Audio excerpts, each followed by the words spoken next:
Se rendant chez le notaire avec son fils, la fille d'un homme riche aperçoit son mari avec sa maîtresse. Apprenant ce que son père lui a légué, Emily n'a pas envie de se rendre chez le notaire, d'autant qu'elle doit s'occuper de William. Il n'a que 7 ans. Malgré son jeune âge, elle s'inquiète. « Maman, où va-t-on ? Au magasin ? Ou au parc ? J'aimerais bien y aller. Il y a des écureuils qui sautent, des canards sauvages, des cygnes, demande William en chemin. Emily sourit. Non, mon chéri, nous allons chez l'oncle notaire pour réclamer l'héritage de grand-père Jacques. Enfin, celui de mon père. Oh, je vois. Pas tout à fait, mais en quelque sorte. Maman, est-ce que grand-père Jacques est déjà au paradis ? Demanda encore William. Emily haussa les épaules. Je pense que oui.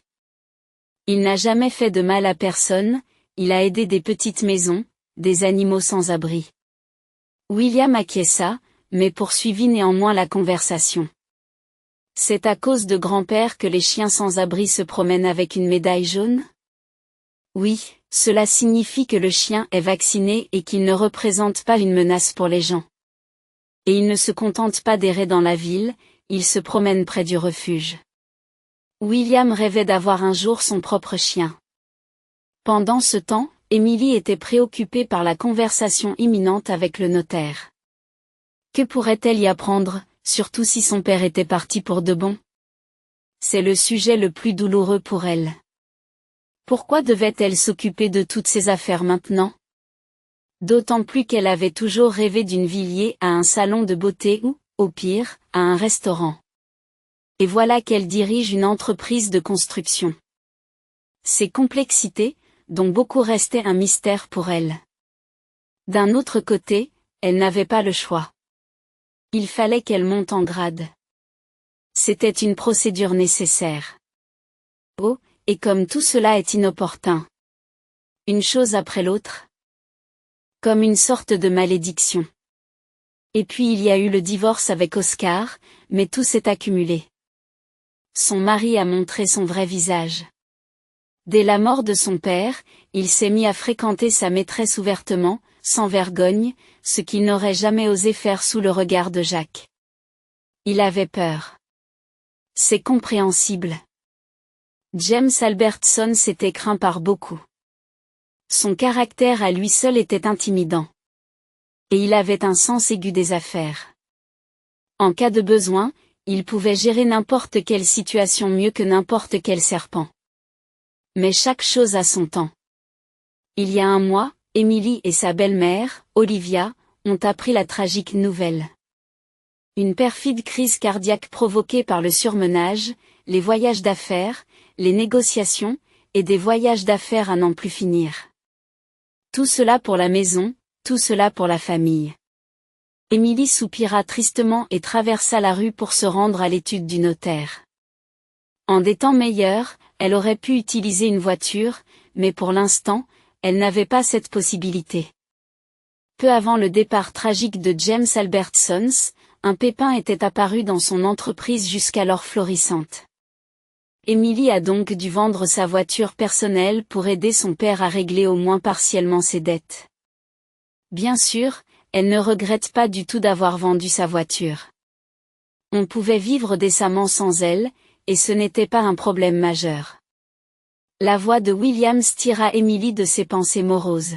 « Maman, regarde, la voiture de papa est garée, la rouge, dit-il. » Emily sursaute et regarde dans la direction indiquée par son fils. En effet, il s'agissait de la voiture étrangère d'Oscar. Il n'hésitait pas à dépenser de l'argent pour les acheter. Il aimait vivre luxueusement. Et pourquoi aurait-il honte ? Autrefois, il avait peur de son beau-père, mais aujourd'hui, il était dans le pétrin. Ignorant la remarque de son fils, Emily commença à monter les escaliers. William suivit docilement, ne comprenant toujours pas ce qui se passait. Mais lorsqu'Emily ouvrit la porte du bureau du notaire, elle se figea de stupeur. Devant elle, embrassant un autre bébé aux longues jambes, se tenait son Oscar. Oh, voilà Émilie. Et Sophie et moi, on est là depuis longtemps. L'oiseau qui se lève tôt attrape le verre, remarqua Oscar. C'est facile d'être en avance quand on ne paie pas la facture, rétorque Émilie, ce qui provoque un grognement indigné de la part d'Oscar. Et de qui s'agit-il? Ton père m'a aussi laissé quelque chose. J'ai pratiquement vécu avec toi pendant 5 ans. Plutôt enduré. Mais ce n'est pas la question. Ton père a décidé de me remercier. Pour avoir supporté une telle mégère pendant tant d'années. Ma mère n'est pas une mégère, et tu es un traître. William s'exclama avec colère en tapant du pied. Oscar sourit. Oh, le défenseur grandit. Eh bien, j'ai toujours dit que les enfants de l'orphelinat ne deviennent jamais une famille. Émilie lança un regard haineux à son mari. Qui t'a mis ces mots dans la bouche? Tu n'as personne d'autre à qui parler? William est mon fils, un point c'est tout. Je me fiche éperdument de tes spéculations. Eh bien, c'est ton affaire. J'ai toujours exprimé mon opinion. Pas comme toi et ton père. Toujours à jouer les espions, à inventer des plans, et regarde où ça t'a mené, remarqua Oscar avec une ironie non dissimulée. Son compagnon gloussa d'aise et jeta un regard dédaigneux à Émilie. Comment oses-tu parler ainsi de mon père? Sans lui, tu serais encore un ouvrier sur le chantier. Qui a fait de toi un contremaître? Qui t'a tout appris, s'exclame Émilie. La situation dans l'étude du notaire atteint son point d'ébullition. Et la conversation menaçait de dégénérer en véritable scandale à tout moment. À ce moment-là, la porte de l'étude s'ouvre et le vieux notaire joue le rôle d'arbitre. Très bien, mesdames et messieurs. Arrêtez de vous disputer. Je dois préciser que les études notariales sont le lieu le moins approprié pour de telles scènes. Bien que je comprenne l'état des deux parties. C'est pourquoi, afin d'éviter toute spéculation inutile, je vais tout dire d'emblée. James Albertson a légué tous ses biens commerciaux et financiers à Oscar Barlow. Le mari de feu Olivia Albertson, Olivia, se retrouve avec tous les biens immobiliers, y compris le cottage côtier. Décontenancée par cette nouvelle inattendue, Émilie resta figée sur place, comme si elle était ancrée dans le décor. De toute évidence, le notaire expérimenté avait délibérément exposé tout cela d'un seul coup pour étouffer dans l'œuf les dissensions au sein de la famille. Quoi? Toutes les affaires et tous les biens acquis? À cette crapule? Ce coureur de jupons, s'exclame Émilie, les joues rougies par l'excitation. Je suppose que tu veux parler de toi, ma chérie. Tu n'es plus personne. Mais mon Oscar est un riche héritier, remarqua sa fille. Oscar sourit et regarda avec défi sa future ex-femme. Techniquement, il n'avait pas encore divorcé, mais ce n'était qu'une question de temps. Le départ prématuré de son père avait empêché Émilie de mener à bien ses projets. Elle voulait divorcer d'Oscar depuis 1 an et demi, mais il y avait toujours un obstacle, une chose ou une autre. De toute façon, ils ne vivaient plus ensemble à l'époque, et tout le monde savait qu'ils n'auraient jamais un mariage solide. Et voilà qu'Émilie apprend que son père bien-aimé a légué toutes ses économies à Oscar. C'est impensable. À quoi pensait le défunt homme d'affaires? Aurait-il été hypnotisé? Ou, pire encore, contraint? Émilie n'a pas de réponse à cette question. Émilie Albertson, pourquoi restez-vous silencieuse? Vous avez droit à quelque chose, vous aussi.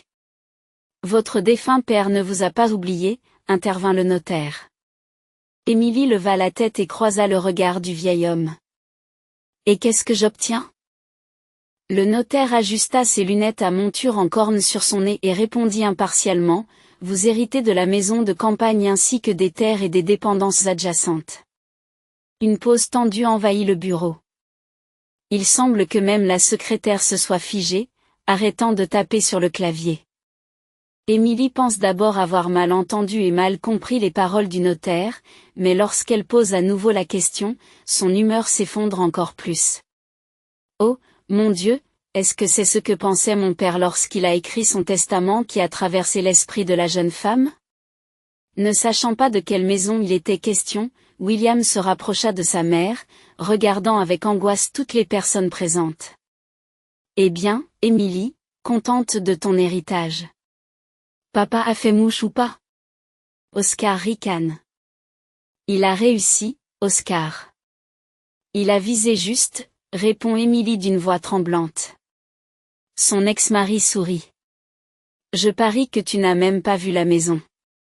Moi, je l'ai vue. Laisse-moi te dire qu'il n'y a pas grand-chose à voir. La maison est sur le point de s'effondrer, comme un château de cartes. Une grange, un puits dans la cour, des rêves, pas d'héritage. Eh bien, je suis content que tu l'aies aimé. Très bien, allons-y. Adieu, répondit Émilie d'une voix tremblante, en prenant les documents et les clés sur le bureau du notaire et en quittant le bureau avec William. Une fois dehors, elle se couvrit le visage de ses mains et pleura doucement. Maman, qu'est-ce qu'il y a? Pourquoi pleures-tu? Tout va bien, n'est-ce pas? Ou est-ce que tu es contrariée par cette maison? Demande le petit garçon avec anxiété. Émilie secoue la tête avec découragement. Que pouvait-elle dire à son fils? Que son grand-père l'a laissé sans héritage? C'est difficile à croire, même pour elle-même, et encore plus pour un petit enfant. Et Émilie était sûre que son père lui laisserait ses biens, pourtant il a donné tous les biens immobiliers à Olivia. Depuis combien de temps était-elle avec lui? 10 ans? Pas trop longtemps, quoi qu'on en dise, mais elle attendait son tour. Et qu'allait-elle faire de William? Vivre avec sa belle-mère, Émilie ne le supporterait pas, surtout à cause d'Olivia elle-même, qui a tout de suite pris sa belle-fille en grippe. Pourtant, Émilie n'a jamais cherché le conflit avec cette beauté fatale. Si son père l'a choisi, c'est qu'il savait ce qu'il faisait. Il devait avoir ses raisons. Après avoir vécu environ 1 an dans la maison de James, Olivia commença à imposer progressivement ses règles. Dans un premier temps, elle évince Émilie de la cuisine, lui interdisant de cuisiner. Désolée, ma chère, mais j'en ai assez que tu fasses la cuisine. Pourquoi rester près du fourneau pendant des heures alors que tu peux commander un repas au restaurant, disait Olivia, faisant comprendre à Émilie que sa présence n'était pas souhaitée. Émilie regardait son père avec espoir, mais il faisait semblant de ne pas le remarquer et continuait à se concentrer sur ce en quoi il excellait, à savoir la gestion de l'entreprise. Émilie, quant à elle, s'occupait de ses fondations caritatives et aidait ceux qui étaient dans le besoin. Elle se souvenait mal du chemin parcouru depuis l'étude du notaire. À quoi pensait-elle? Que prévoyait-elle? Personne ne pouvait le dire, sauf elle-même. William marchait docilement à côté d'elle, essayant de ne pas ennuyer sa mère avec des questions. Le garçon intelligent comprenait que quelque chose d'étrange s'était produit ce matin-là, quelque chose qui allait changer leur vie au point de la rendre méconnaissable. Lorsqu'Émilie ouvrit la porte de la maison de leurs parents, elle se sentit mal à l'aise. En effet, elle vit dans le salon un homme inconnu, âgé d'une 50aine d'années, avec lequel sa belle-mère roucoulait comme un oiseau d'amour. Et cela ne faisait qu'1 mois que son père était parti. Comment ont-ils pu? Sans vergogne, sans cynisme, sans aucun respect pour les sentiments du défunt. En voyant Émilie, Olivia réprima difficilement un sourire suffisant. À un moment donné, Émilie a même pensé que sa belle-mère était au courant du testament. C'est pourquoi elle s'est comportée de manière aussi éhontée et provocante. Regardez-la, en train d'organiser un rendez-vous romantique ici. Du vin, des plats de restaurant sur la table. Probablement pour fêter l'héritage, pensa Émilie, puis elle ajouta en s'adressant à William. Chérie, nous partons.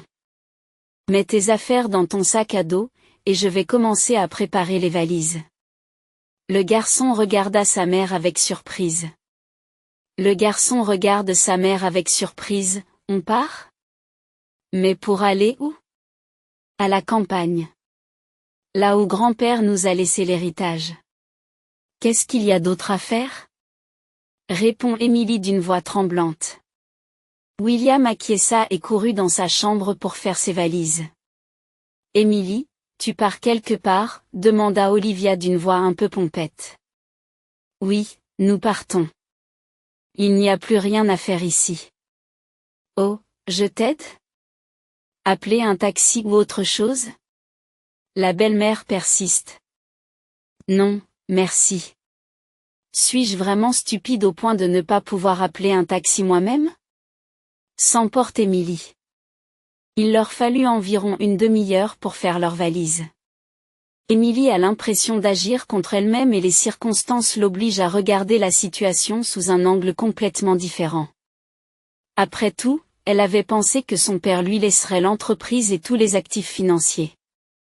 C'est ce que tout le monde fait. Ils laissent le meilleur à leurs enfants, à leurs petits-enfants, mais ici, tout s'est passé complètement différemment. Au lieu d'aider sa propre fille, James Albertson a tout légué à son gendre volage. Ou peut-être était-ce parce qu'il avait toujours voulu un fils. Il voyait Oscar comme un successeur, mais il serait difficile de trouver un plus mauvais candidat pour ce rôle. Repoussant ses idées noires, Émilie prit une valise et se dirigea vers la sortie où un vieux chauffeur de taxi les attendait déjà dans une voiture d'un jaune remarquable. Émilie lui donne l'adresse. D'accord, bien sûr. Asseyez-vous, s'il vous plaît. Je vais m'assurer que tout est en ordre, s'empresse de dire le chauffeur. Émilie acquiesce et s'installe sur la banquette arrière avec William. Elle connaissait à peu près la direction du village dont elle avait besoin, non loin de la ville. Une rivière, une petite forêt, et de vastes champs où s'étendaient les terres des fermiers locaux. Le visage collé à la vitre, William observe la route, s'exclamant à chaque fois qu'un énorme camion passe. À vrai dire, le garçon ne s'était jamais aventuré au-delà des limites de la ville, aussi son étonnement était-il si sincère qu'Émilie ne put s'empêcher de sourire. Et vous allez au village de façon permanente ou juste pour une visite? Demanda le chauffeur de taxi. Émilie haussa les épaules, incertaine. Je ne sais pas, on verra comment ça se passe, peut-être définitivement. Le chauffeur s'exclame, surpris, oh, j'y suis allé de nombreuses fois. Il n'y a pas de meilleur endroit pour se détendre. Les champignons, la pêche, et la terre est si fertile que tout ce que vous plantez pousse. Oui, nous ne sommes pas vraiment attachés à la terre. En fait, j'étudiais pour devenir professeur, mais je n'ai jamais travaillé un seul jour à l'école. Papa voulait faire de moi une femme d'affaires, mais ça n'a pas marché, répond Émilie, gênée. Eh bien, c'est réparable. Quand on veut, on peut, dit le chauffeur d'un ton encourageant. Oui, rien n'est gravé dans le marbre. On verra bien quand on y sera, conclut Émilie. La route s'éloigne doucement, comme un ruban qui se déploie au gré du vent. C'est bon de voyager. Ils n'arrivèrent au village que dans l'après-midi. Les habitants accueillent le taxi avec circonspection. Après tout, le village était relativement petit. Et chaque nouvel invité était un motif de discussion et d'analyse détaillée. En voyant les maisons basses typiques avec leurs toits en pente et leurs petites fenêtres, Émilie s'est visiblement affaissée. Après tout, elle avait imaginé cette colonie un peu différemment. Les chiens aboyaient, les oies se promenaient paresseusement dans les cours, se dépêchant d'arracher de la nourriture et de l'herbe aux poulets. Après avoir donné au chauffeur de taxi le numéro de la maison, Émilie se figea de surprise. Oscar n'avait pas menti lorsqu'il avait dit que la maison avait l'air vieille et délabrée par les années sans réparation. « Maman, on va vivre ici maintenant ?» demande William, incrédule. « Oui, chérie, non seulement vivre, mais peut-être aussi travailler. »« Eh bien, au moins je le ferai, » répondit Émilie, surprenant le vieux chauffeur de taxi. « Si vous avez besoin de quoi que ce soit, faites-le moi savoir. » Je vous laisserai mon numéro au cas où, dit le chauffeur en lui tendant un morceau de papier plié de son bloc-notes. Merci, répondit Émilie, puis elle paya le prix de la course. Heureusement, le chauffeur l'aida à porter les lourdes valises jusqu'à la porte. Très bien, j'ai fait de mon mieux. Prenez soin de vous, dit-il. Au revoir, oncle chauffeur de taxi, reviens, appela William après l'homme. Émilie sourit et s'apprête à introduire la clé dans la serrure lorsque la porte s'ouvre d'elle-même. Surpris, William recula d'un bond. Maman, il y a un fantôme qui vit là. Mais Émilie ne pouvait pas répondre à la question de son fils car elle-même ne savait pas qui se cachait dans la pénombre du couloir. Et, qui est là? Sortez, ou j'appelle la police, s'exclame la femme en essayant d'insuffler la menace nécessaire dans sa voix. La seule réponse fut un sifflement de vieillard à peine audible, puis une faible voix d'homme dit, « Oh, allez, mes chéris, quelle police? Nous n'avons qu'un seul agent pour tout le district. Si vous appelez, vous attendrez jusqu'au soir? Voire jusqu'au lendemain matin. C'est au petit bonheur la chance. Et qui êtes-vous, grand-père? L'esprit de la maison? William devance la question de sa mère. Le vieil homme s'esclaffe. Oh, allez, mon pote. Quel esprit de la maison? Je suis George Blair, l'ancien directeur de l'école du village. Et maintenant, je ne suis plus qu'un retraité indésirable qui passe ses journées dans cette maison. Émilie pâlit. Mais qu'en est-il de l'héritage? C'est la maison de mon défunt père, James Albertsons. J'ai tous les documents qui s'y rapportent, et les clés, tout est conforme à la loi. George Blair sortit enfin de l'ombre de la maison, se révélant être un homme svelte d'environ 80 ans. Qu'est-ce que c'est que ça? James est décédé. Et je n'en savais rien. Seigneur, quelle tristesse. C'était un homme tellement bon, gentil, juste. Voyant les larmes couler sur les joues de l'homme, Émilie demanda prudemment, « Connaissiez-vous mon père personnellement ?» George Blair secoue tristement la tête. Bien sûr que je l'ai connu. Non seulement je l'ai connu, mais je l'ai pratiquement élevé. Je lui ai appris les mathématiques à l'école. Puis l'algèbre, la géométrie. James a toujours eu l'esprit vif. Repose en paix. Et vous, vous devez être sa fille? Émilie semblait visiblement embarrassée. Oui, George Blair, je suis Émilie, et voici mon fils, William. Le visage du vieil homme s'éclaire. Quel bon garçon. On peut voir qu'il est un peu comme les autres. Il grandira intelligemment. J'ai l'œil pour ces choses-là. Autrefois, je pouvais reconnaître les capacités d'un élève au premier coup d'œil. Merci, nous apprécions beaucoup, répondit Émilie avec réserve, ne voulant pas discuter avec le vieil homme du fait que William n'était pas son fils biologique, mais un fils adoptif. Le sujet était délicat et elle ne voulait pas l'aborder en présence d'un étranger. Ne t'inquiète pas, Émilie. Je quitterai la maison aujourd'hui pour ne pas vous déranger. Toi et William. James m'a permis de rester ici une fois, mais je pense que j'ai dépassé les limites de mon temps.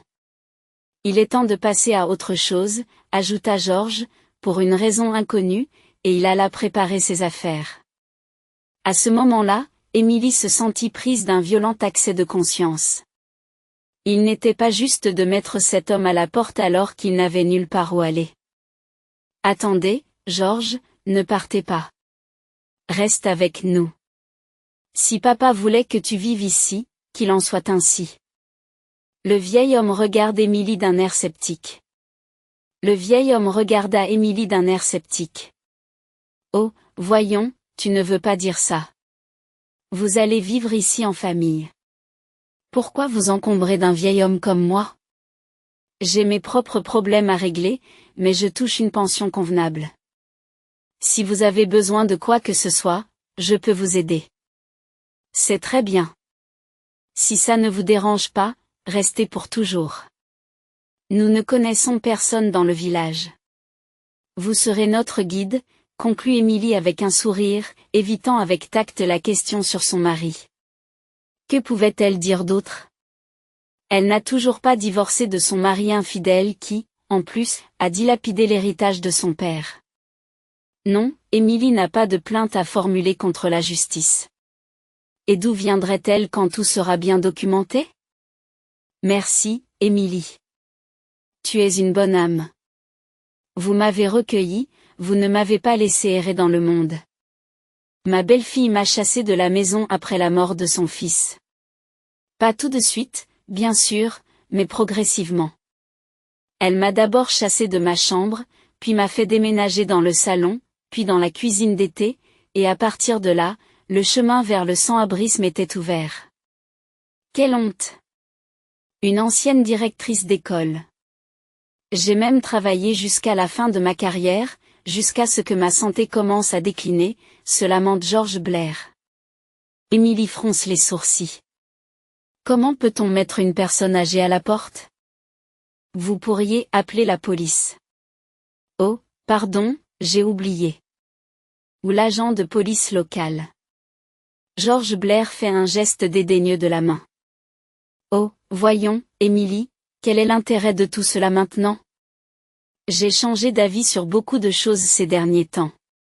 Et je ne blâme pas ma belle-fille. Dieu la jugera. Merci de me laisser voir mes petits-enfants de temps en temps. Elle voulait me mettre dans une maison de retraite, vous savez, pour les gens comme moi, les vieux, en général. J'ai refusé. Je ne peux pas vivre sans enfants. Chaque année, le 1er septembre, je viens et je pleure. Je regarde et je pleure. Pourquoi pleures-tu, grand-père? Quelque chose te fait mal? Ou tu n'aimes pas l'école, demande William. George Blair sourit et essuie une larme. Oh, je pleure de joie, petit-fils, pour les enfants qui vont à l'école. Quand je vois les uniformes scolaires, j'ai mal au cœur. Il y a 5 ans, ils voulaient fermer notre école en disant qu'elle était trop vieille, mais je me suis battue. Je suis même allée à la ville, j'ai écrit des plaintes et des pétitions. Grâce à Feu James, il nous a aidés pour le transport, et c'était un homme bon en général. Émilie regarde le vieil homme avec respect, puis propose d'entrer dans la maison. À sa grande surprise, l'intérieur est impeccable. Pas un grain de poussière, pas de toile d'araignée ni d'odeur de renfermé. Tout était propre, lavé, comme avant une inspection. Un vieil homme, dans un ordre aussi parfait, Émilie ne pouvait s'empêcher de l'envier. William aimait aussi la maison, qui lui semblait être la demeure d'un gentil sorcier d'un conte de fées. Il s'avéra plus tard que pendant tout ce temps, George Blair était resté dans une minuscule chambre, hésitant à occuper toute la maison. Qu'en est-il du travail ici en général? Pouvez-vous trouver quelque chose de convenable, demande Émilie. Eh bien, cela dépend de ce dont vous avez besoin. Quelle est votre vocation, pour ainsi dire? Tu pourrais travailler à la poste, ou trouver un emploi dans une ferme comme treilleur ou dans un élevage de volailles. Et si tes études te le permettent, va à l'école, Émilie. Nous manquons d'enseignants. C'est pour cela que le nouveau directeur ne cesse de parler de fermer l'école, comme s'il ne comprenait pas que tous les membres de la famille n'ont pas de moyens de transport pour s'y rendre, répondit George Blair avec ferveur. L'école? Cela me convient. C'est vrai que je n'ai jamais travaillé dans mon domaine, mais n'était-ce pas du gâchis d'étudier pendant tant d'années la pédagogie, dit Émilie en souriant. Waouh, ma mère va devenir enseignante, s'exclame joyeusement William. C'est déjà ça. Je pense que l'école locale sera très heureuse de vous accueillir, note George Blair. Eh bien, c'est encore en suspens. Il se peut qu'il ne m'accepte même pas, ou que je ne puisse pas travailler. Qui sait, la vie peut être imprévisible après tout. George sourit, puis commence à mettre la table pour nourrir les invités de la route. Peu avant leur arrivée, il fait bouillir des pommes de terre et prépare une salade de concombres et de tomates. Bien sûr, il n'y a rien d'extraordinaire, mais quand l'estomac gronde de faim, c'est exactement ce qu'il faut. Tenez, mangez, tout est fait maison. C'est peut-être petit, mais c'est un fournisseur. Je prends soin de la terre, je la fertilise avec du fumier et du compost à l'automne. Je prépare ainsi mon repas pour toute une semaine. De quelle quantité ai-je besoin? Quelques pommes de terre, un concombre, et c'est notre nourriture rustique, dit George avec inquiétude. Oh, c'est délicieux, grand-père George.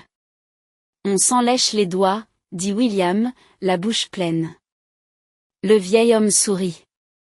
Mange, mange, tu as besoin de grandir, et tu es bien maigre. Ton grand-père James était pourtant comme ça. Et puis au lycée, il s'est musclé, il a commencé à faire du sport. Émilie baisse à nouveau les yeux, gênée. Non. Elle considérait William comme son propre fils, un point c'est tout. Il ne pouvait même pas y avoir de discussion. Elle a pris le petit garçon à la crèche il y a presque 7 ans. La mère de William l'avait abandonné pour une raison ou une autre, et Émilie rêvait depuis longtemps d'avoir un enfant. En fait, les médecins lui ont donné leur verdict il y a 3 ans lorsqu'il s'est avéré, lors de l'examen, qu'elle ne pouvait pas avoir d'enfant.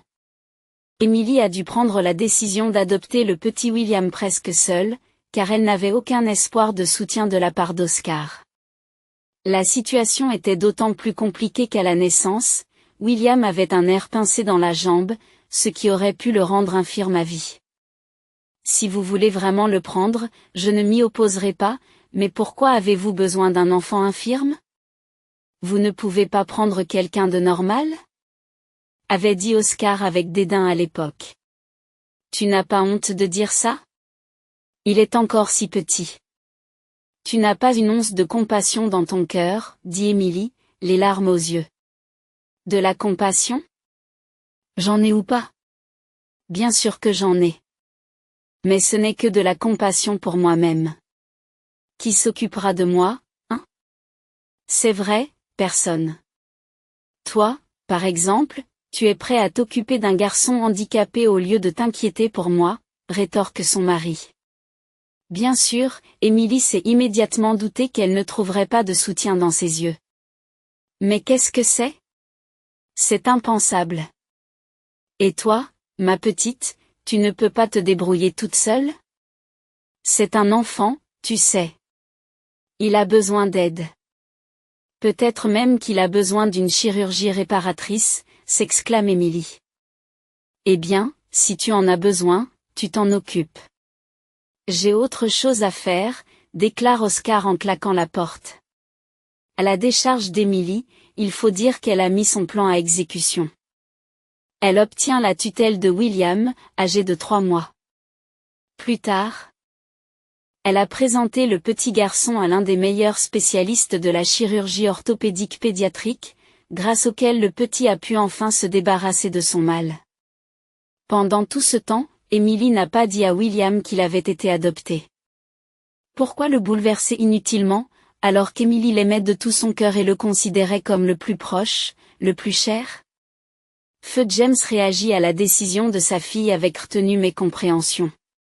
Lui aussi avait rêvé d'avoir un petit-fils et était donc heureux avec le petit William, comme s'il était le sien. Oh, papa, pourquoi as-tu laissé cet héritage à ce traître? Où regardaient tes yeux, pense tristement Émilie après avoir fait la vaisselle et débarrassé la table.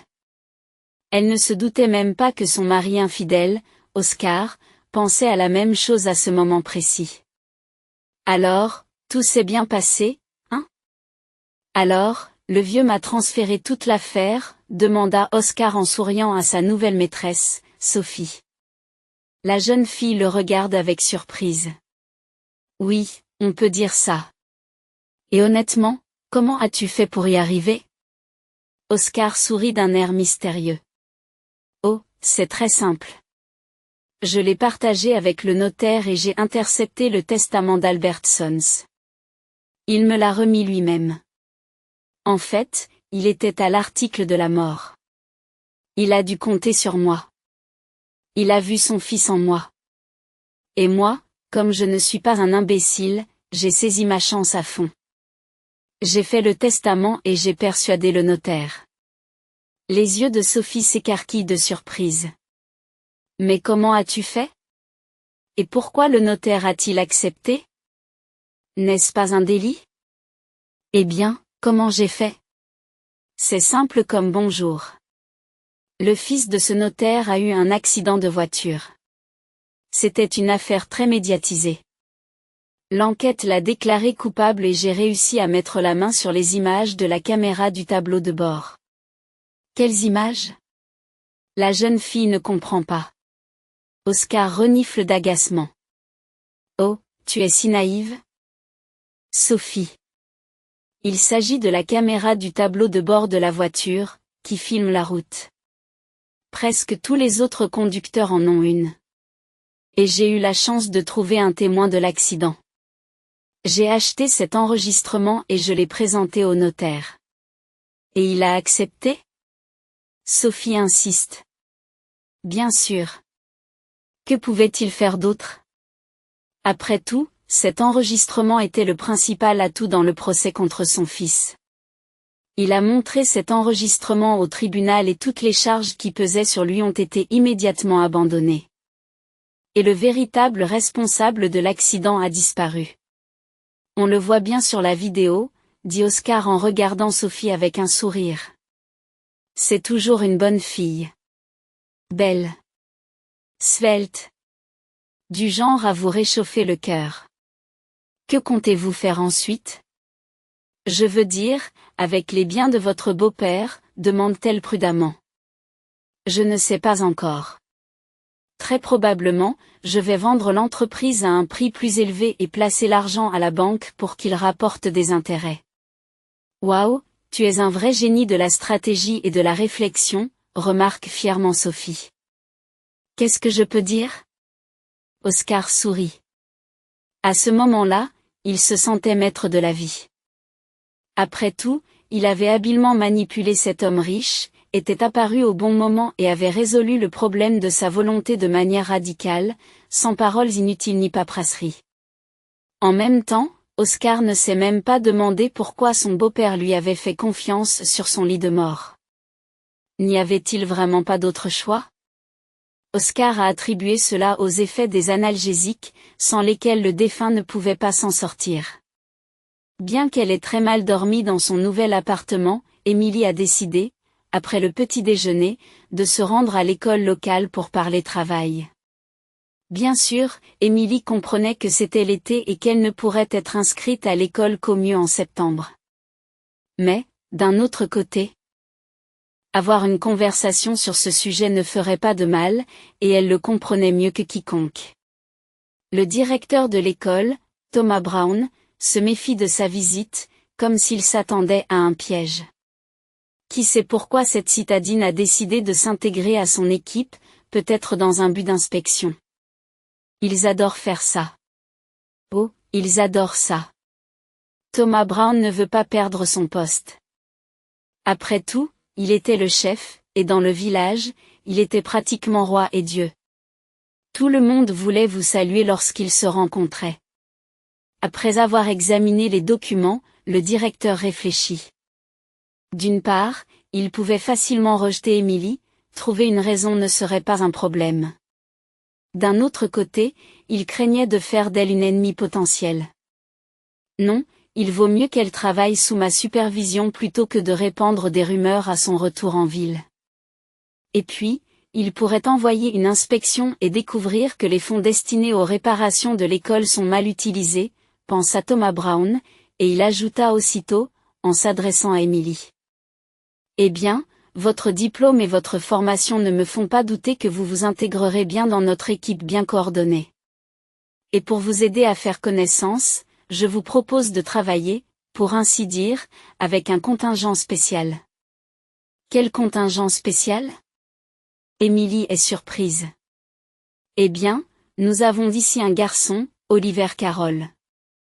Il redouble la 2e année à cause de ses mauvais résultats. Oliver vit avec son père, qui est en fauteuil roulant. Il n'a pas de jambes. C'est un accident de voiture qui en est la cause. Il était conducteur de tracteur, mais sa femme l'a quitté et Michael doit donc faire face à tout, seul. Bien sûr, tout le village l'aide autant qu'il le peut. Et quel est le rapport avec moi? Emily ne saisit pas l'allusion. Thomas Brown grimace. Mais j'aimerais que vous passiez quelques leçons supplémentaires avec Oliver pour qu'à la prochaine rentrée scolaire, il soit mieux préparé. Ah, c'est ce que vous voulez dire? C'est facile. Je suis d'accord. Dès que vous serez prêt, nous pourrons commencer tout de suite. Emily pousse un soupir de soulagement. Emily pousse un soupir de soulagement, c'est très bien. Je pense qu'il n'y a pas besoin de retarder les choses. Commençons dès aujourd'hui. Je vais prévenir le père d'Olivier, et vous pouvez attendre dans la 7e salle. Il viendra rapidement. Il habite tout près. Emily haussa les épaules, approuvant la suggestion du directeur, se dirigea vers le couloir. Heureusement, elle n'eut pas à attendre longtemps. Bientôt, un élève essoufflé fit irruption dans la salle, une poignée de cahiers à la main. C'est ici que se déroulent les cours supplémentaires pour les élèves de 2e année? Oui, Oliver. Mais pas pour les élèves de CE1, pour ceux qui ont pris du retard dans leurs études. Ce serait plus juste. Je m'appelle Emily. Commençons la leçon tout de suite. Montre-moi où tu t'es arrêté, ou plutôt, avant que tu ne partes en vacances. Commença Emily d'un ton agréable et accueillant. Olivier acquiesça et montra immédiatement la page nécessaire du manuel. En regardant le garçon résoudre des problèmes et répondre à des questions, Emily se surprend à penser qu'il n'est pas aussi bête que le directeur de l'école tente de le dépeindre. De plus, les connaissances d'Oliver étaient d'un niveau moyen. Alors pourquoi l'a-t-on retenu une année de plus? Qui ce garçon doux et tranquille dérangeait-il? Décidée à le découvrir auprès d'Oliver lui-même, Emily commence prudemment à lui poser des questions. Au début, il se referme sur lui-même et refuse catégoriquement d'en parler. Mais quand Emily a commencé à parler d'elle et de sa vie, il s'est visiblement réveillé et est devenu plus franc. Mes camarades de classe se moquent de moi. Ils disent que mon père est un pirate sans jambes. Mais ce n'est pas un pirate. Mon père est bon, vous savez. Il aurait pu entrer en collision avec une voiture, mais il a fait une embardée et est tombé dans un fossé avec son tracteur. C'est comme ça qu'il a perdu ses jambes. Et je ne pense pas que ton père soit mauvais non plus. Au contraire, si tu veux bien, je peux aller le voir après nos cours. Mon fils a à peu près ton âge, et pour l'instant, il reste à la maison avec grand-père Georges. Alors, qu'en dites-vous? Emily demande aussi gentiment que possible. D'accord, mais mon père n'aime pas les invités, mais il te laissera probablement entrer. Il n'aime surtout pas le directeur de l'école. Je me bats souvent, alors les gens viennent chez moi, acquiesça le garçon. Mais pourquoi te bagarres-tu, Oliver? Ce n'est pas bien. Et ça n'apporte rien. Juste de mauvaises notes et un mauvais comportement. Le garçon fit une moue offensée. Je défends mon père contre ceux qui se moquent de lui. C'est un bon menuisier, tu sais. Il fabrique toutes sortes de boîtes. Très intéressant. Un garçon intelligent comme toi ne peut pas avoir un mauvais père, sourit Emily. Après avoir donné 4 leçons à Oliver, elle a été agréablement surprise par ses connaissances. Non, il ne restera certainement pas une année de plus. Et nous allons travailler sur son comportement, se dit-elle en se rendant au domicile d'Oliver Carroll. Il s'avéra que le garçon vivait dans une maison située à l'orée du village. Elle ressemblait beaucoup à celle dans laquelle Emily avait récemment emménagé. En voyant un jeune homme en fauteuil roulant, elle fut visiblement déconcertée et ralentit le pas. Quel fils a encore eu des ennuis? Demanda Michael avec de l'inquiétude dans la voix, habitué à un tel comportement de la part de son fils. Non, papa, c'est Emily Albertsons, notre nouvelle enseignante. Elle est venue de la ville avec son fils, s'exclame Oliver, tout joyeux. Oh, eh bien, entrez. Je viens de faire bouillir la bouilloire, dit le propriétaire, passant de la colère à la gentillesse. Émilie sourit et accepte l'offre. À vrai dire, elle ne s'attendait pas à ce que le père de Mishka soit aussi gentil et agréable. Au cours de la conversation, Michael était remarquablement poli et n'essayait pas de défendre son fils ou de vilipender la direction de l'école pour l'avoir renvoyé une année de plus. Saisissant un moment, l'homme dit tranquillement, « C'est difficile pour mon Oliver. Tout le monde s'en prend à lui, tous ceux qui en ont envie. C'est compréhensible à cause de moi. Il se moque que je sois cul-de-jatte. Mais c'est temporaire. J'économise pour des prothèses. Les meilleures, vous savez? Pour que je me sente à nouveau humain. » Émilie regarde Michael avec sympathie. Je comprends. Comment pourrais-je ne pas comprendre? Et je vais aider Oliver et parler au directeur. Ce n'est pas bien, la façon dont ils s'en prennent à lui. À ce moment-là, Oliver retourna à la cuisine pour continuer leur goûter. Sans s'en rendre compte, Émilie remarqua que Michael était très gentil, un homme bon. Il ne cherchait pas à obtenir de la pitié ou des concessions. Pas comme Oscar, un idiot choyé qui ne pense qu'à lui, se surprend à penser Émilie. Michael lui raconta sa vie passée, lorsqu'il était conducteur de tracteur et qu'il était considéré comme l'une des personnes les plus utiles du village. Un village ne peut pas se passer d'un tracteur.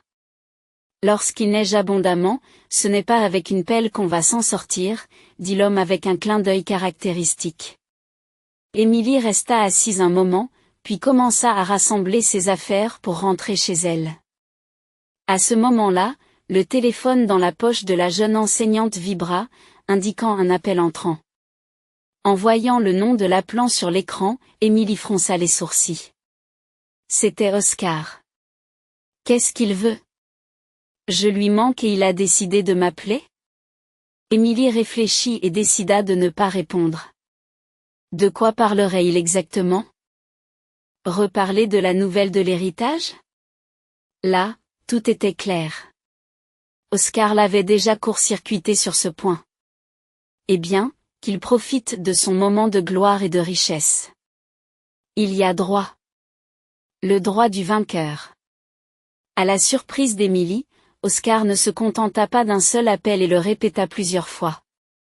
Peut-être devrais-tu répondre? Et si c'est quelque chose d'important, demande Michael, mais Émilie se contente de secouer la tête. Non, je ne veux pas. C'est mon mari, bien que nous n'ayons pas encore divorcé. Michael poussa un soupir compatissant, puis escorta l'invité jusqu'à la porte. Manœuvrant habilement les roues de son fauteuil roulant, il s'efforça de paraître normal et de ne pas attirer l'attention sur son mal. Seigneur, la vie peut être si injuste. Qu'a-t-il fait pour mériter tout cela? Un si bon gars, et regardez-le. Pensa Émilie en saluant Michael et Oliver. En descendant la rue qui mène à sa maison, elle remarque de loin une voiture rouge, qu'elle a certainement déjà vue. Non, ce n'est pas possible. Mais est-ce encore lui? Émilie s'approche et se rend compte que cette voiture appartient bel et bien à Oscar. Mais que fait-il ici? Le dos d'Émilie est couvert d'une sueur poisseuse. Elle ne voulait pas rencontrer son ex-mari, même s'ils étaient encore légalement mariés. Même de loin, Émilie entendit la voix distincte d'Oscar, qu'elle ne pouvait confondre même si elle essayait. Son ex-mari se comportait de manière provocante, criant après le garçon qui n'était pas son fils et qui avait commis l'erreur d'entrer dans la cour. George Blair a essayé de défendre le garçon, mais bien sûr, il ne pouvait pas s'opposer à Oscar. L'homme d'affaires est furieux et Émilie s'en rend compte immédiatement.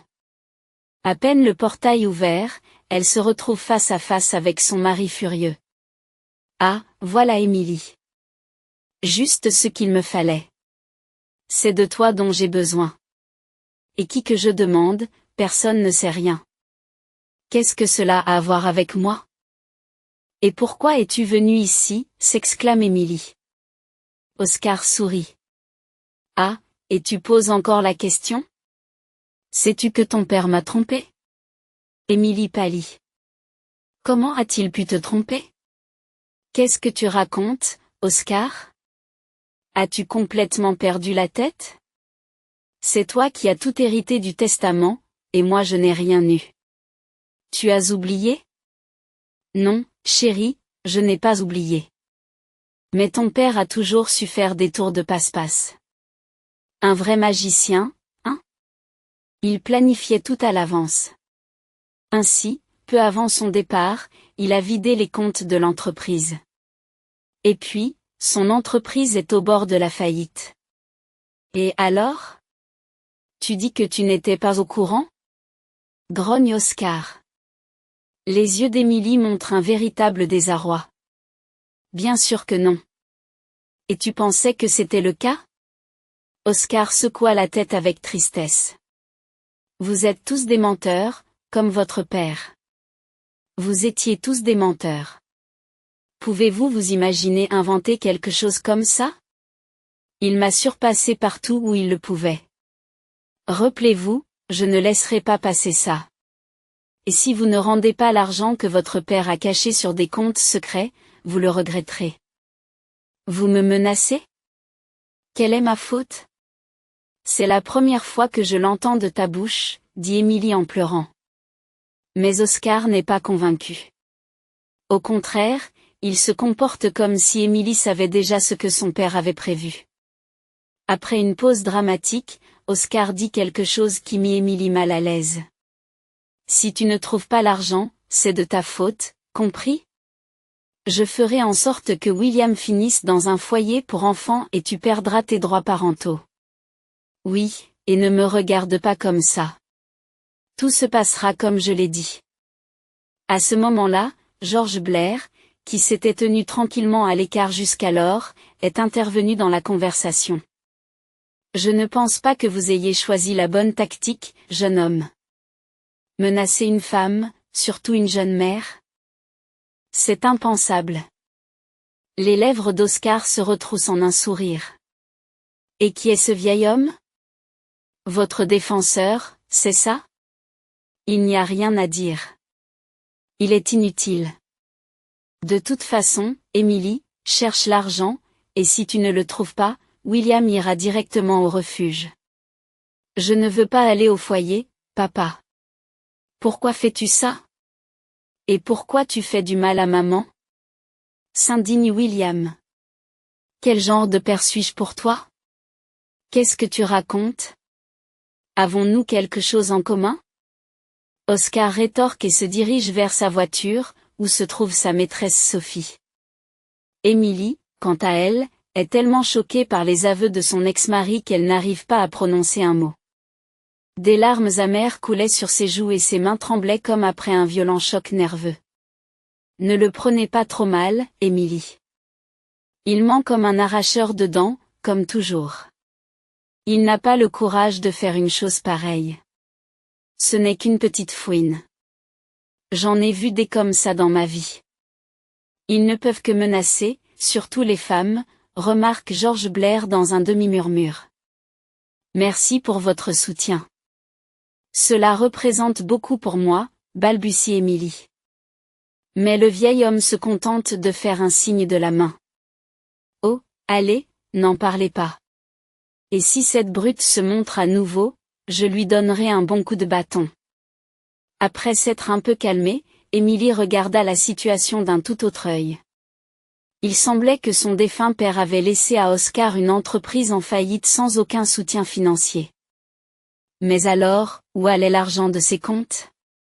Après tout, Oscar a hérité d'une entreprise en faillite avec un tas de dettes et de problèmes à bord.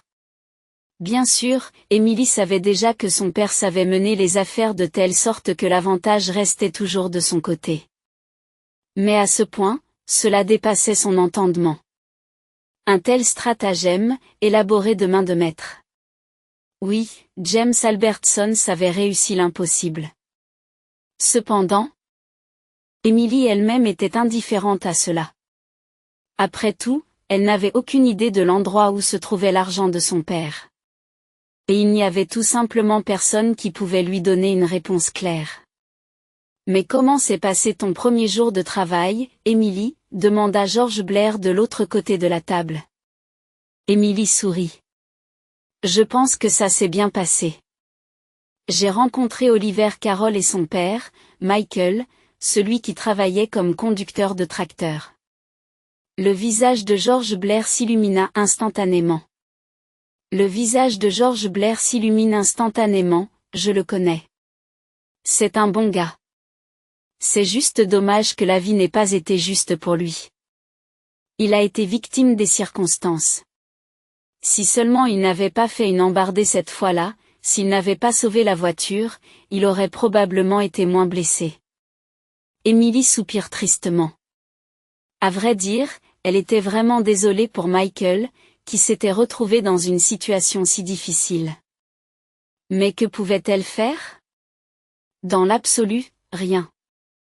Sauf aider Olivier dans ses études, afin qu'il puisse se préparer correctement pour le 1er septembre. Penser à Oliver lui réchauffait sensiblement le cœur. Un garçon si gentil et si intelligent. Rien qu'en le regardant, son âme se réjouissait. Et le directeur était bon aussi. Il avait inscrit Oliver pour la 2e année. Non, ce ne serait pas comme ça. Oh, si seulement Emily savait qu'à ce moment précis, le directeur pensait la même chose. Thomas Brown travaillait dans ce domaine depuis des années et craignait donc tout ce qui pouvait lui nuire, même indirectement. Il craignait surtout toute inspection qui aurait pu lui valoir une maison de campagne dont la construction aurait utilisé une partie des matériaux alloués aux réparations de l'école. À vrai dire, Thomas Blair se réjouit à l'idée que l'école sera bientôt dissoute et qu'il sera transféré dans un autre établissement d'enseignement. Et il se moque bien de savoir comment Oliver Carroll s'y rendra, puisque son père n'a pas de voiture. Mais Oscar est confronté à de réels problèmes. Feu James Albertson l'a habilement piégé en demandant à son gendre de passer la laine au notaire. L'homme d'affaires expérimenté a immédiatement remarqué une lueur mystérieuse dans ses yeux et a décidé de prendre un risque. Oscar se retrouve alors confronté à des problèmes qu'il n'avait jamais soupçonnés auparavant. Les créanciers du défunt exigent le remboursement de la dette et des concurrents sont prêts à reprendre l'entreprise pour presque rien. Oscar était le bouc émissaire au sens propre du terme. Après avoir hérité, tous les fils mènent à lui. Et il ne pouvait pas renverser la situation puisqu'il avait lui-même forgé la laine dans l'espoir de s'approprier les biens de l'homme d'affaires décédé. Mais en réalité, tout s'est avéré bien différent. Les comptes de l'entreprise sont vides comme du gruyère et les employés de l'entreprise ne peuvent que lever les bras au ciel, impuissants. C'est alors qu'Oscar se rend compte qu'il est tombé dans un véritable piège, dont il ne pourra pas se sortir seul. Bien sûr, il n'a pas l'intention de demander à ce qu'Emily soit privée de ses droits parentaux. Et à quoi bon, alors qu'elle ne sait probablement rien de l'endroit où se trouve l'argent? 3 jours passent, pendant lesquels Emily travaille avec Oliver Extra et rend visite à son père. Avec l'arrivée d'Emily, Michael s'est visiblement redressé. Des étincelles de joie s'allumèrent dans ses yeux. C'était comme s'il sortait de sa stupeur, commençait à plaisanter, à sourire. Pour la plus grande joie d'Emily, les changements n'ont pas seulement affecté Michael, mais aussi son fils. Peu à peu, Oliver se transforme d'un vilain petit canard en un magnifique cygne. Qui n'a plus peur des circonstances et des problèmes de la vie. Ce qui manquait peut-être au garçon, c'était justement cela, de la confiance en lui et du soutien. Je crois en toi. Ne fais pas attention à tes camarades de classe. Bientôt, ils t'envieront et te considéreront comme un leader. N'abandonne pas, continue à étudier. Et aussi, s'il te plaît, fais preuve de plus de retenue et ne te précipite pas pour utiliser tes points, a dit sincèrement Emily pendant la pause entre les cours. Je ferai de mon mieux. Je ne sais pas jusqu'où je vais aller, mais je vais m'accrocher, répondit modestement le garçon. Voyant que le nouveau professeur ne représentait pas une menace pour lui, le directeur de l'école s'est nettement détendu. Désormais, il ne craint plus les inspections et peut continuer à construire sa maison de campagne avec vue sur la forêt et le lac. Pendant ce temps, Oscar, aux prises avec l'avalanche de problèmes qui s'abattent sur lui, laisse Emily seule pendant un certain temps, ce qui la soulage grandement. Un jour, en rentrant du travail, elle remarque un 4x4 noir garé près du portail. Oscar est-il revenu? Et pourquoi dans une autre voiture? Où a-t-il trouvé l'argent pour de tels achats? A-t-il vendu la société de son père aux enchères? Se dit Emily. Mais lorsque la jeune enseignante s'approcha, un homme d'une 50aine d'années aux cheveux grisonnants et à l'allure d'un employé de bureau vint à sa rencontre. Emily Albertsons, demanda l'inconnu. Oui, c'est moi. Que puis-je faire pour vous? L'homme sourit et adopte immédiatement un ton informel. Je suis l'avocat de votre défunt père, James Albertsons. Le fait est qu'il m'a chargé de vous remettre personnellement les détails des comptes où l'argent est gardé. Les comptes sont totalement transparents et le fisc ne pourra rien y faire. L'argent vous est exclusivement destiné et n'a rien à voir avec votre conjoint. Ex-conjoint? Emily corrige l'invité d'une voix étouffée. Eh bien, oui. Précisément, ex-conjoint. Cette formulation ne me dérange pas. Et je dois aussi vous donner une enveloppe. Je ne sais pas ce qu'elle contient, mais votre père me l'a remise peu avant sa mort. Et c'est James Albertsons lui-même qui a fixé la date de notre rencontre avec vous. Pas un jour plus tôt, pas un jour plus tard, conclut l'employé de bureau. Les mains tremblantes, Emily prend le paquet de documents commerciaux avec les coordonnées bancaires. Elle range l'enveloppe dans la poche latérale de son chemisier pour l'ouvrir plus tard. Ayant accompli sa mission, l'homme prit congé poliment et monta dans sa voiture. Emily, les jambes tremblantes, s'approcha d'un banc penché sur le côté et ouvrit l'enveloppe. À l'intérieur se trouvait une lettre de son père, qui commençait par les mots suivants. Ma chère petite fille, si tu lis ces lignes, c'est que je ne suis plus en vie. Je m'excuse d'avance pour tout ce cirque avec le testament, mais je n'avais pas d'autre choix. Il fallait que je doute enfin de tous les yeux pour démasquer ton mari, Oscar. En lui remettant mon testament, je suis sûre à 99% qu'il va tenter de le falsifier et de retourner la situation en sa faveur. Heureusement, je m'en suis occupée et Oscar n'aura rien. Je lui ai transmis une entreprise en faillite qui ne lui apportera que des problèmes et lui fera réaliser l'erreur qu'il a commise en vous trahissant. Quant à toi, je te laisse des économies dont beaucoup ne peuvent que rêver. Utilise-les à bon escient. Pour ton bien et celui de notre petit-fils, William. Ton père, James. Assise sur le banc, Emily relit la lettre encore et encore. Oh mon Dieu, tout cela est-il vrai? Elle sanglote. Les larmes coulent sur ses joues lorsqu'elle découvre, au bas de l'enveloppe, une photo d'elle, enfant seulement, dans une robe légère avec des marguerites et des sandales aux pieds nus. Maman, pourquoi pleures-tu? Il s'est passé quelque chose? Papa t'a encore fait du mal, virgule. Lui demande son fils en s'approchant par derrière avec inquiétude. Emily se retourna, un doux sourire se dessinant sur ses lèvres. Non, William, tout va bien. C'est juste que nous ne serons plus pauvres et que nous pourrons tout faire pour réussir. Waouh, est-ce qu'on peut construire un magasin ici? Comme celui de la ville, et certainement un terrain de jeu et un parc aquatique, s'exclame joyeusement le garçon. Bien sûr, c'est possible. Il faut juste attendre un peu, répond Emily. À partir de ce jour, leur vie a véritablement changé. Tout d'abord, Emily a affecté une partie des fonds à la réparation de l'école du village, ce qui a fortement contrarié son directeur. Grâce à l'intervention d'Emily, toutes les machinations de Thomas Brown, qui ne pensait qu'à son propre intérêt, ont été dévoilées. Apprenant que l'école aura une seconde chance, George Blair ne peut retenir ses larmes.